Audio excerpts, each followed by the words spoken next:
Q Country 102.9 presents Roos Day Tuesday, a weekly discussion with SUNY Canton men's basketball head coach Ben Thompson, giving you the inside scoop on all things SUNY Canton basketball. Q Country 102.9, joining me again for Roos Day Tuesday, head coach of the men's basketball team at SUNY Canton, Ben Thompson, in the studio with me. Currently, the Roos rank third in conference standings with a conference record of 7-3, and their next game will be against the team ranked number 1. But before we even get to that matchup, the Roos just had a really crazy weekend, ups and downs. On Friday, the rout of a conference opponent, Johnson. The first time this season that the Roos scored over 100 points, 6 players scored double digits and ultimately got the win. The very next day, same opponent, same venue, only 2 players scored double digits, just barely at that. And the team only scored 66 points and lost. Ben, what changed? Well, it's a little Jekyll and Hyde. It seems like it would, based on all those stats I just read. Yeah, it's really hard when you have to play a team back-to-back. And, you know, for whatever reason, so far this year, when we win the first one by a large margin, we're not very good the next day. And so some of that's probably human nature. Some of that's maybe being tired. Some of that's, you know, adjustments on both teams or whatever. But you know, I was really disappointed with how we played Saturday. The first half, I thought we were all right.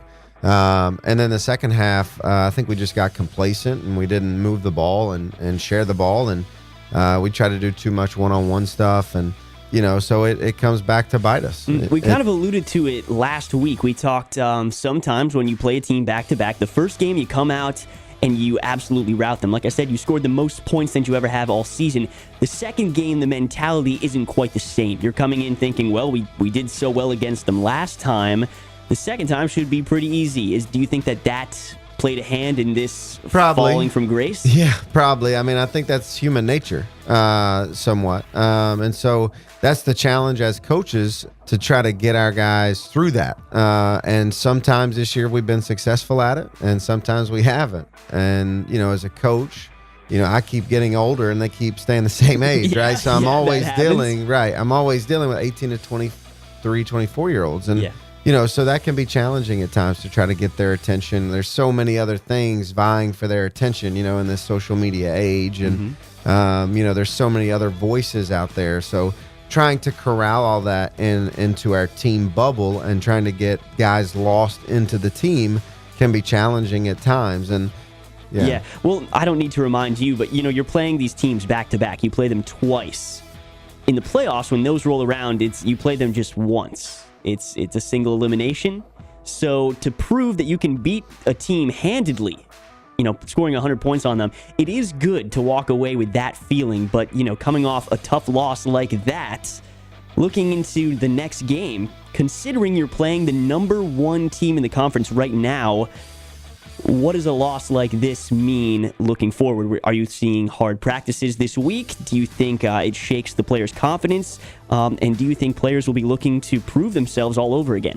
You obviously don't want to lose the game, but I don't think it's time to hit the panic button. I mean, the reality is that we're 7-3. We're a game and a half out of first place, and we play the team twice this weekend that's in first place.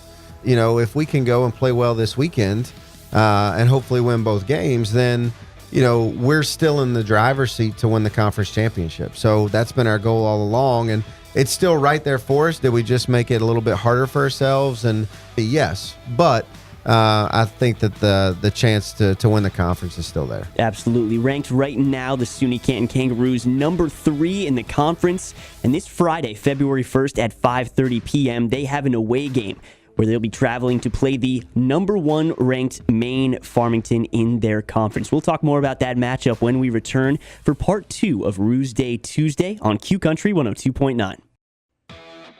Q Country 102.9 presents Roos Day Tuesday, a weekly discussion with SUNY Canton men's basketball head coach Ben Thompson, giving you the inside scoop on all things SUNY Canton basketball. Q Country 102.9, it is still Roos Day Tuesday. Looking at the calendar, yep, Roos Day Tuesday, and we're here for part 2. Joining me in the studio, head coach of SUNY Canton men's basketball team, Ben Thompson. The SUNY Canton Kangaroos rank 3rd in conference standings, and they're playing the number 1 ranked team, Maine Farmington, this Friday, February 1st at 5:30 p.m. It is an away game. Ben, what are the keys to winning this tough conference matchup? Yeah, they're really good. They're a good, solid team. They've got 2 of the top 5 scorers in the conference with Moss and Robinson. They mainly play zone defense, so that's something that we'll have to work on this week. And they're really, really good. I mean, they've got those 2 guys that can score, but I wouldn't say that it's a 2-man team. It's they're really solid. 1 through 8, 9, 10 guys, and so they play really well together. So you're saying you can't really focus on just locking down 2 players because they've got guys that can beat you all across the board. Yeah, they're really good across the board. So, we'll have to play well, obviously, but I think that we can, and hopefully we will. And what do you think some are your team's advantages heading into this game? Because although, Maine Farmington is ranked number 1, they can't be fantastic in every category. Where do you think you can exploit them? Well, it'll be interesting because so we're the top rebounding team in the conference, and they're the 2nd leading rebounding team in the conference. So the battle of the boards will be really key for us. Okay, that's something to look for. Yeah, and then we've also got to do a good job of attacking their zone. And the other thing they like to do is on closeouts on 3-pointers, because against the zone, a lot of teams, shoot a lot of threes because they're open and stuff like that. We've got to do a good job of attacking inside, playing inside out. But then on threes, they like to leak a guy out and try to, kind of cherry pick. Okay. And so we're going to do a couple different things this week in practice to kind of deal with that and still gain our advantage on the offensive rebounds. Okay, so you've been watching the tape and you think this is something that you can hopefully take advantage of. Again, I know this has been happening all season long. You play this team back to back, and we just saw last weekend you hit the high and then you fell from grace. Are you thinking you're going to tell anything differently to your team to hopefully avoid what happened last weekend? I think you got to focus on the first one because you're not going to get to the second one until you play first one. Of course. So I think you focus on the first one and then you try to adjust. And there's been games this year where we've made some adjustments and done really well. So we've shown that we can do it. It's just a matter of trying to get through the first one and seeing how it goes, and then trying to make the tweaks that night and into the next morning, and hopefully our guys can kind of follow the game plan, and hopefully we can get 2. Yeah, those adjustments between games and throughout the season, and the season really coming to a close. Just 4 games left on the schedule. These 2 against Maine Farmington, and then to wrap up your season, you have 2 home games, Friday, February 8th and Saturday, February 9th. So make sure that you come out and support the Roos as they hopefully make their last late season push to hopefully get 1 or 2 seed in the playoff standings. Other than that, I wish you all the best this weekend. Looks like we've got a good matchup coming up. And I'll talk to you next week about the final season closing home game.